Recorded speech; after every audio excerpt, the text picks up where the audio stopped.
Play, panic, regret. Those three words are basically the entire experience of the Quarry bottled into one slow, nervous breath. Because this is the kind of game that makes you feel confident one moment and absolutely helpless the next. You'll make a choice that feels smart, like actually smart. The kind of choice where you lean back thinking, yeah, I've cracked the code here. And then the game just kind of flips everything on its head and reminds you that no, you're not in control, not even a little. And that's what makes the Quarry so much fun. It's not about mastering combat or solving puzzles or timing some crazy god tier reaction. It's about instinct, gut feelings and tiny decisions. And those tiny decisions slowly stack up into a pile of panic, dread and oh god, what have I done? What really surprised me is how immersive it is. It's unpredictable, it's cinematic, and honestly it's one of the most engaging horror experiences I've played in years. Not because it's terrifying in a traditional sense, but because it constantly pulls you into this loop of confidence, panic and regret over and over again. And look, it's not quite on par with Until Dawn. That game is still the gold standard, but it's the closest we've ever gotten. Close enough that if you've been craving something that fills that Until Dawn shaped hole in your heart, this is absolutely worth your time. The Quarry feels like a studio finally remembering what made their best game great. It's stylish, it's beautifully shot, it's self-aware in all the right ways. And from the first scene you can tell you're stepping into the biggest, most polished interactive horror story since Until Dawn. And ever since that game dropped back in 2015, they've been chasing that same spark. That perfect mix of teen slasher chaos, branching paths, dumb decisions, and genuinely shocking moments that made Until Dawn feel like lightning in a bottle. They've tried a lot since then. The dark picture games, different tones, different settings, different casts. Some of them hit pretty well, some of them fell flat, and some of them honestly felt like interesting experiments that just didn't fully come together. But you could always tell what they were aiming for. They wanted that feeling again. The tension, the unpredictability, the holy shit did I just kill them dread that made Until Dawn so memorable. And the Quarry is the closest they've ever come. This is Supermassive returning to that classic formula, but with everything they've learned over nearly a decade of trial and error. You get that same cinematic energy, that same reckless teen slasher vibe, that same creeping dread in every room and every dark corner of the woods. But what makes the Quarry stand out is how polished it feels. The visuals are clean, the performances are smooth, and the pacing is razor sharp. Does this look like the goddamn Harbinger Motel to you? The setup in the Quarry is as classic as it gets. Summer camp has ended, the kids are gone, the counselors are packing up, exhausted, sunburned, and more than ready to go home. And right away, the game tells you exactly what kind of story you're stepping into. It's the perfect slasher setup. A bunch of young adults alone in the woods, far from help, with just enough personal drama simmering under the surface to guarantee someone's going to make a terrible decision. And that terrible decision comes from this guy, Jacob. Of course it does. Jacob's whole arc kicks off with one of the most stereotypical slasher motivations imaginable. He's into this girl Emma. Emma's into him, but only for the summer. So Jacob, being Jacob, decides his best move is to sabotage the car so everyone's forced to stay one more night. Okay, so, total hypothetical, but if I was like a huge asshole and I wanted to break down the van so we'd have to spend another night here, what exactly would I need to do?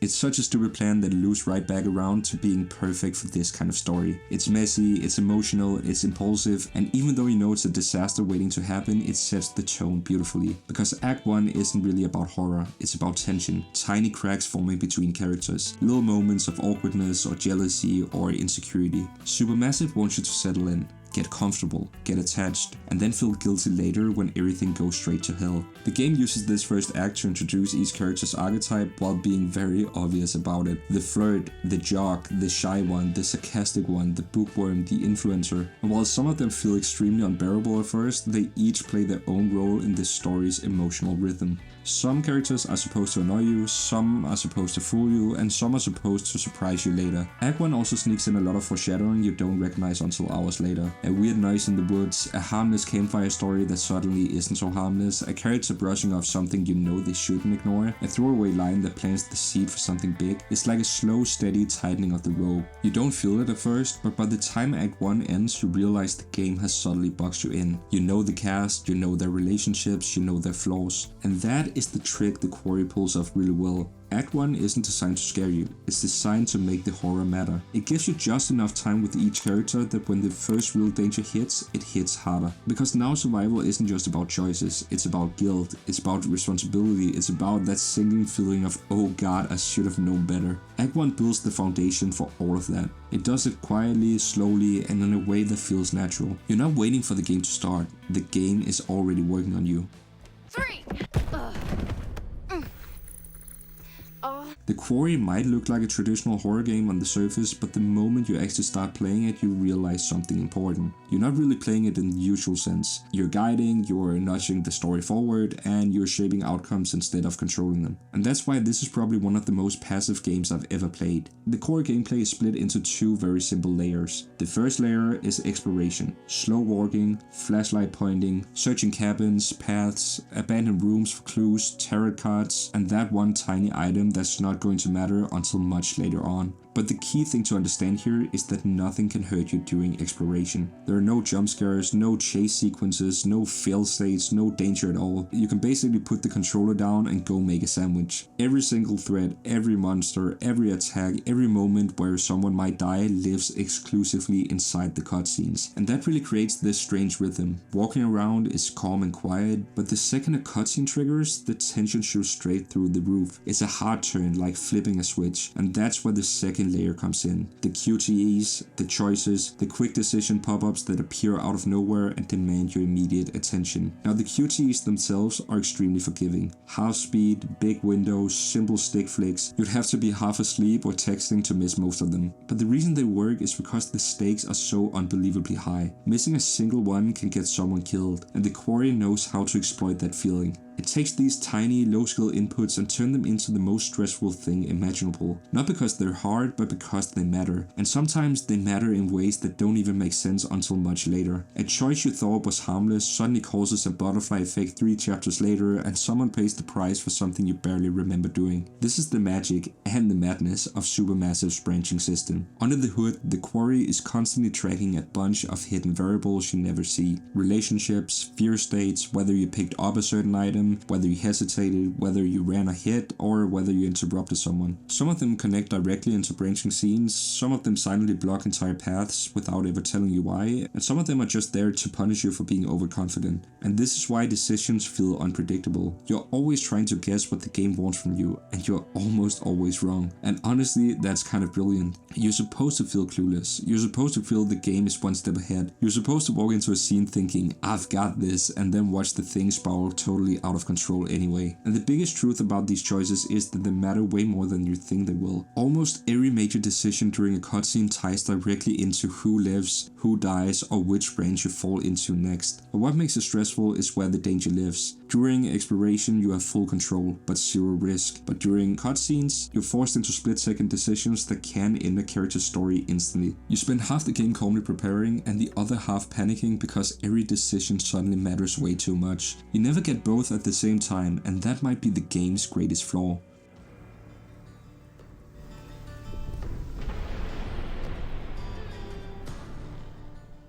The free roaming in the Quarry is truly half-baked. Nothing can hurt you, and both the camera and movement are janky as hell. Supermassive clearly wanted the camera angles to feel cinematic. They tilt the frame, they lock the perspective, they position the camera just far enough away to make you feel like you're being watched. And artistically that's awesome, but practically it comes at a cost. Navigating rooms becomes a constant battle. You'll walk into walls, you'll walk into shelves, you'll walk directly into a table that absolutely wasn't in the frame a second ago. It feels like the camera is choreographed for the vibe first and the player second. And that really cements the idea that free roaming in the Quarry isn't really meant to be gameplay. It's just a bridge, the transition between story beats, a way to move you from one cutscene to the next without throwing you straight into a movie reel. It also doesn't help that the movement feels incredibly sluggish. You can't run, you can't escape danger, you're stuck inside the exact pacing Supermassive set for you, and there's no way to push against it. It works for the atmosphere, but it doesn't work from a gameplay perspective. And the thing is, you can tell all of this is deliberate. The Quarry wants you to slow down, it wants you trapped in its pacing, it wants you overthinking and second guessing every shadow long before anything actually happens. But even if it's intentional, that doesn't make the execution any less clunky. The slow movement, the fixed camera, the awkward navigation, it's all part of the atmosphere, sure, but it also really gets in the way. Cause the gameplay isn't about doing, it's about anticipating. Bracing yourself for the moment a cutscene freezes for half a second and you think, please don't make me choose right now. And even though this structure stops it from being a full-on horror game, it still works on its own terms. It still pulls you in, it still keeps you glued to the screen. Not because of the controls, but because of the consequences tied to every decision you make. And that's really the core of the Quarry. The fear doesn't come from what you can do, it comes from what you might lose. The game really leans hard into every teen horror cliche you can imagine, and at first glance, almost all of them feel unbearable. They argue, they flirt at the worst times, they make reckless decisions just to impress each other, they joke around when it's absolutely not the time to joke around. But that's actually kind of the point. These characters aren't written to be likable, they're written to be entertaining. They're messy, annoying, flawed, exactly the kind of people who would stumble into a nightmare because they're too wrapped up in their own drama to notice they're in danger. And what makes the cast work is how clearly each character fits into a specific archetype, but still brings something extra to it. Take Jacob for example. He is the classic lovable idiot jock. Cocky, impulsive, emotionally about as stable as a water balloon, but he's not a parody. There's vulnerability under all the bravado. He's insecure, he wants to be wanted, and that leads him to make the one decision that derails everyone's night. Then there's Emma. She's the quintessential mean girl. She's the narcissistic influencer, the type who lives in a world where everything is content and every emotion needs an audience. But the game sprinkles in these subtle moments of self-awareness. You see the insecurity under the confidence, the fear under the sarcasm. She's not just the hot girl who causes drama, she's someone pretending not to care because she's terrified of letting people see the real her. Dylan fills the Joker role, but he's not comic relief for the sake of comedy. His humor is defense, deflection. He hides fear by running his mouth. And when the story forces him into moments where jokes don't help anymore, he becomes one of the more grounded, sympathetic characters in the group. I know where we are, man. We can't stay here. Shit. Let's stay calm, okay? Ryan is the brooding one, the quiet one, the guy who knows the creepy stories and is way too comfortable telling them in the woods at night. He feels distant at first, but that distance becomes vulnerability when the horror actually hits. His protectiveness feels genuine, not forced, not dramatic. He's just a smart, introverted kid trying desperately to keep everyone alive. Abigail is the heart of the group, shy, soft-spoken, easily overlooked, and her role is brilliant because she grounds the story emotionally. She reacts like a real person would. Her fear feels real, her panic feels real. She's not trying to perform for anyone, she's just trying to survive. Even characters you absolutely hate become strangely compelling. You don't want them alive because you like them, you want them alive because the game tricks you into thinking you're responsible for them. It gives you just enough time with each one to make you hesitate when the moment comes where you could let them die. And that's exactly what the game wants. It wants you conflicted, it wants you torn between annoyance and empathy, and it wants you to feel guilty for thinking, okay, maybe if this guy dies, the group will be quieter. But then it hits you with a harsh reminder. These aren't tropes, they're people. They argue because they're scared, they flirt because they're anxious, they make terrible decisions because they're teenagers in shock, and it's those small moments of humanity that make the horror work. And the performances elevates all of this. Every actor commits fully. The delivery feels natural even in the most dramatic scenes, and when the violence hits, the reaction are brutal in a way that feels almost uncomfortably real. You don't just watch a character die, you watch the exact second they realize they're about to. The Quarry cast isn't perfect. Some characters could have used more screen time, others feel underdeveloped, and a few arcs end abruptly depending on your choices. But as a whole, this group works exactly how a slasher cast should. I need a big, strong, not at all insecure man to come save me.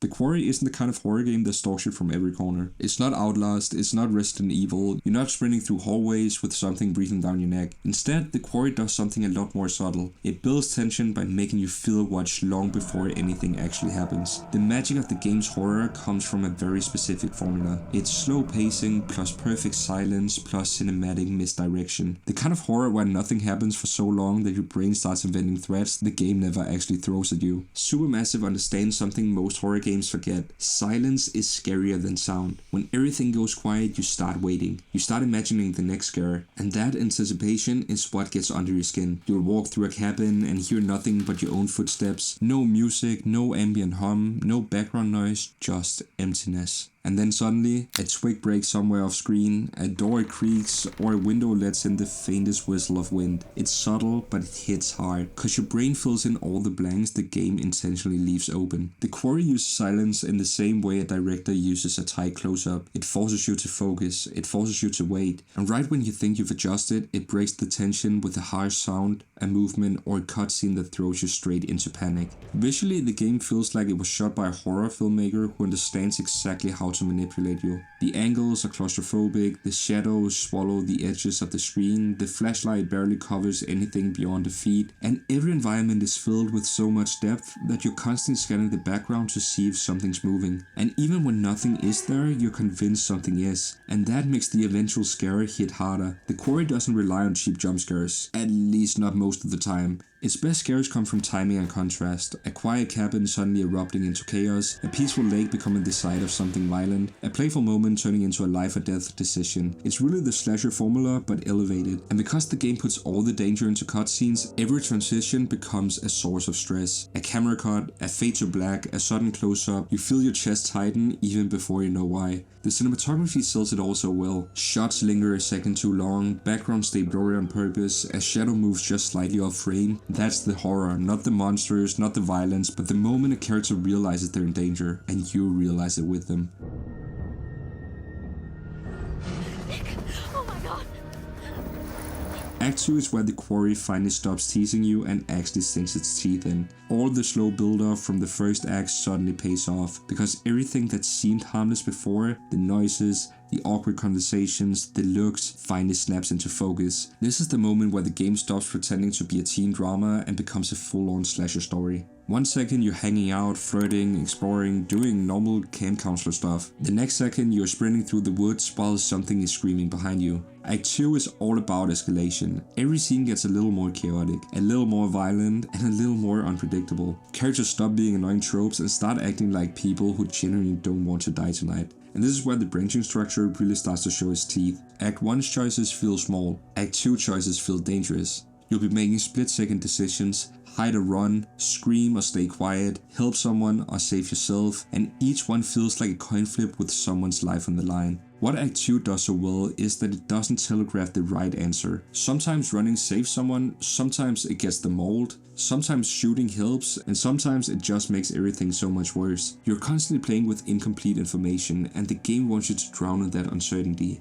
And the story itself starts twisting in directions you don't expect. Characters who seem confident in Act 1 suddenly break, characters who seem weak suddenly step up, and huge reveals start dropping one after another, some about the Hacketts, some about the creatures in the woods, and some about the counselors themselves. Then Act 3 hits, and this is where everything either comes together beautifully or falls apart depending on the choices you made earlier. Act 3 is the payoff. This is where all the tension the game has been building for hours finally erupts into full-blown chaos. And the crazy part is that Act 3 doesn't have one shape, it has dozens. Your version of Act 3 might be one character desperately running through the woods alone, mine might be all characters still alive trying to regroup and survive until sunrise, and someone else might even have half the cast dead before the finale begins. The Quarry leans into this branching structure harder in its final act than anywhere else in the game. Whole scenes can be missing, whole storylines can end abruptly, characters can die in shockingly quick and brutal ways that just feel unfair. The final stretch is chaotic in a way that feels very intentional. It's like a real slasher where characters don't always get the arcs they deserve. And depending on your decisions, Act 3 can either hit incredibly hard emotionally, or be an absolute breeze where no one dies. The game is brutally honest about consequences. It doesn't soften the blow, it doesn't cushion your mistakes. If you choose wrong, characters just die before your eyes and the story simply continues without them. That's the emotional power of Act 3. No one is guaranteed to make it out. Not the characters you love, not the characters you hate, and not even the ones you think the story needs. The final scenes changes dramatically based on who's alive. Sometimes you get an emotional confession, sometimes you get closure, sometimes you just get a corpse and a fade to black. And that's why the ending of the Quarry feels so personal. It's not the ending, it's your ending. A collection of all the bad calls, good guesses, panic reaction, and impulsive decisions you made along the way. It's messy, it's human, and it's sometimes tragic. Even when it's not perfect, it feels earned, because you weren't just watching a horror story, you were directly responsible for it. And that's why when the credits finally roll, there's this weird silence. Not relief, not fear, just reflection. This uncomfortable moment where you sit there thinking about every decision that brought you to your final outcome. And that's when you realize Act 3 isn't only about defeating monsters or escaping the woods. It's about regret, the kind you feel in your chest, the kind that sticks with you after the game is over.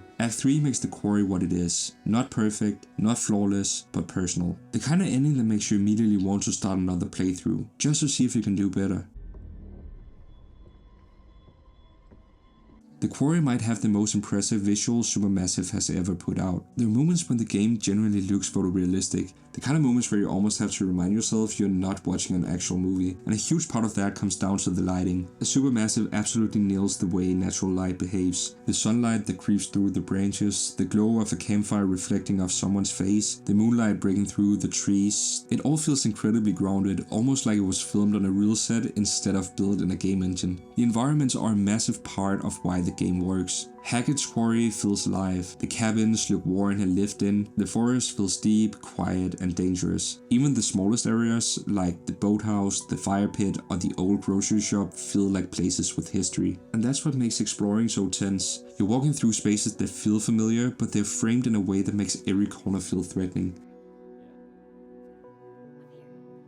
And going back to the facial animation, the performance capture is the real star of the game. The Quarry's facial animations are honestly some of the best in the genre. You see tiny micro-level changes in each character's face when they're scared, confused, guilty, or angry. A twitch in the eyebrow, a shaky breath, eyes darting around the room. Those subtle movements make every emotional moment hit 10 times harder. When a character is terrified, you see it in their whole body. Their posture changes, their breathing goes uneven, their voice cracks. Nothing feels stiff or robotic. It all feels human, and that's what sells the horror so well. But unfortunately, it isn't perfect. Every now and then, the game do dip straight into the uncanny valley. You'll get a smile that's just too wide, eyes that are just too peeled, and a protagonist who just looks so off you would think they're actually the antagonist you're supposed to run from. It's not constant, but when it happens, it immediately pulls you out of the immersion. It feels like the technology is 95% there, so close to being flawless, but just not quite able to hide every glitch. But the best part is how the visuals help drive the narrative. You can tell how far into the night you are just by looking at the sky. You can tell how tired or scared a character is just by watching their face when they think no one is looking. You can feel the weight of the night getting heavier as the story becomes more desperate. The Quarry doesn't just use visuals to impress you, it uses them to pull you deeper into the nightmare. The world feels so grounded that when something supernatural finally appears, it hits even harder because it violates that realism you've gotten so comfortable with.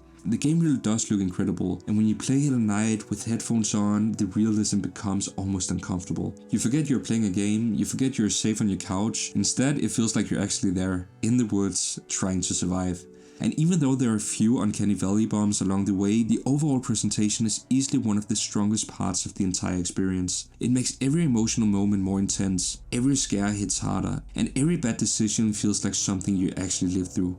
You're okay. It's okay. Fuck, that hurt. We should amputate. We should cut it off before the infection spreads. What? The Quarry packs in a surprising amount of extra modes and features, and on paper it sounds like the kind of game you could experience in a dozen of different ways. You've got solo play, couch co-op, online co-op, and movie mode, and then you even got tarot cards, different editions, and chapter selection. It's a huge list, and honestly some of it works really well, and some of it feels really phoned in. The core experience, the solo playthrough, is obviously the best way to enjoy the game. That's where all the tension is. It's where every choice feels heavy, and it's where the story hits the hardest. It's the purest version of what Supermassive wanted to make. But then you have the co-op option, and this is where things get interesting. The couch co-op mode lets you assign characters to different players, and the game will tell you when it's someone's turn. It's basically the modern, slightly over-engineered version of what people already did with Until Dawn. Sit together, pass the controller around, and scream at each other whenever someone kills a character by accident. And I know it's a convenience thing, but the new co-op mode doesn't really add anything. So while I do appreciate the attempt, it really feels like it was just thrown in to market the Quarry as being a couch co-op game. The online multiplayer mode is actually the standout feature. Up to 8 people can vote on choices in real time, and honestly, it's kinda hilarious. Everyone's yelling their opinion and everyone's blaming each other. The whole thing kinda feels like a chaotic movie night where you're collectively ruining the characters' lives. It completely changes the vibe, it's way less scary, but way more social, and it makes the Quarry feel like an event, like it's suddenly something you experience together. The downside, however, is that everyone needs to own their own copy of the game, and only the host will be able to actually control the characters and get trophies. And this really feels like a very odd choice to me. If you require all participating players to buy the game, why not actually let them participate? Let them take turns controlling the characters, and at the very least let them collect trophies. But I digress. As mentioned, there's also a movie mode, and it's exactly as it sounds like. The entire game stitched together as a 10-hour horror film. You don't play anything, you just watch. You can tell each character how to behave, to be cautious, unreliable, brave, selfish, and the game kinda builds a movie around those traits. It's a cool idea in theory, but in practice, I'm not sure why you choose this over just watching a YouTube playthrough for absolutely free. It is interesting, but the novelty wears off fast. It's really more of a bonus feature than a real mode you'd want to spend hours in. And then we get to the deluxe edition.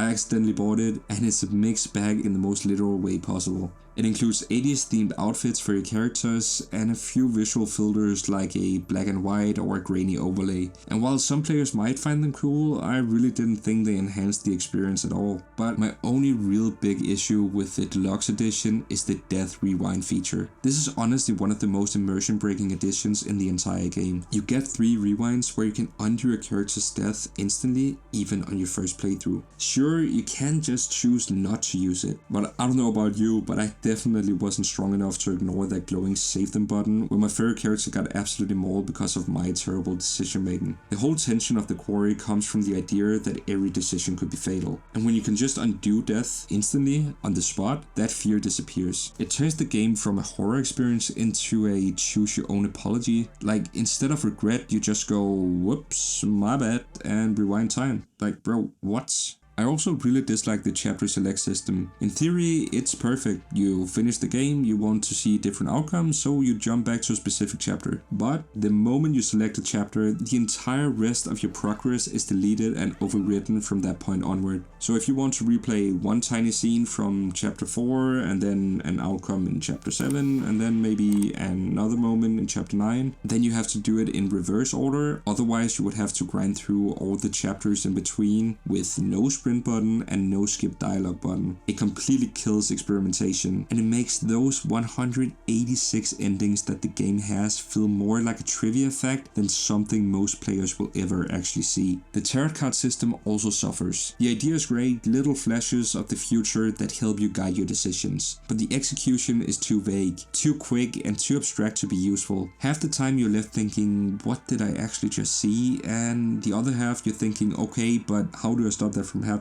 They rarely help you predict anything, you mostly just watch them out of curiosity and move on. Despite all of this, the game does have replay value, just not in the way the developers wanted. Most people won't grind through all the endings. You won't hunt down every variation. You won't sit through the entire story dozens of times, but you will replay to save someone you accidentally killed, and you will replay to try a run where everyone survives, or a run where everyone dies. The Quarry's replay value is emotional. It's about regret, curiosity, and the desire to see what happens when you trust your gut or just ignore it entirely. Even though some features miss the mark, the heart of the game, the choices, the chaos, the personal stakes still gives you plenty of reason to come back. The Quarry isn't the kind of horror game that's made for everyone. If you want fast gameplay, constant action, and enemies chasing you every 5 seconds, you're just not going to find that here. But if you love horror movies, if you love tension, if you love stories where one tiny mistake can ruin everything, then this game is absolutely worth your time. And what makes the Quarry special is just how immersive it feels. It pulls you in with its visuals, it traps you with its atmosphere, it plays with your emotions in ways most games don't even attempt. You're not fighting monsters, you're fighting your own instincts. You're constantly guessing, constantly doubting yourself, constantly wondering whether you just saved someone or accidentally doomed them. It's unpredictable in the best way. It's cinematic in a way very few games match. And even though it isn't on the same level as Until Dawn, it does come relatively close. The characters might annoy you, but by the time the night is over, you'll care about most of them more than you think. You remember the decisions you made. You remember the moments where things went wrong. You remember the characters you lost and the ones you somehow managed to keep alive. And yeah, the gameplay is simple, and yeah, the chapter select system could have been so much better, and the deluxe edition absolutely should not exist in the form it does. But even with all that, the experience hits hard, because it knows exactly what kind of horror story it wants to be. It turns its limitations into strengths, and leans fully into the idea that fear doesn't just come from jump scares or combat, it comes from responsibility. It's the fear of pressing the wrong button, the fear of choosing the wrong answer, the fear of watching a character die and realizing it's entirely your fault. That's the horror that sticks with you after the game ends. And when the credits roll, you're left sitting there in silence thinking about all the choices you made, all the moments you hesitated, all the places you trusted your gut and it betrayed you. It's that mix of confidence, panic and regret that makes the game so memorable. The Quarry didn't reinvent the genre, but Supermassive made a game that should quench the thirst of most Until Dawn fans. A slow burn cinematic slasher story where your decisions shape everything and where the consequences feel real.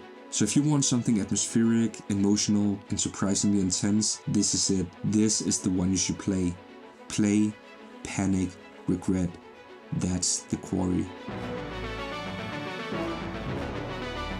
If you made it all the way to the end, just know that I really appreciate you. But let's discuss everything about the Quarry. What did you like about it? What did you hate about it? And if you're in the mood for a more meditative and peaceful experience, then click on the video on screen to find out why Chausseur is an absolute hidden gem that will soothe your soul. Critically, out.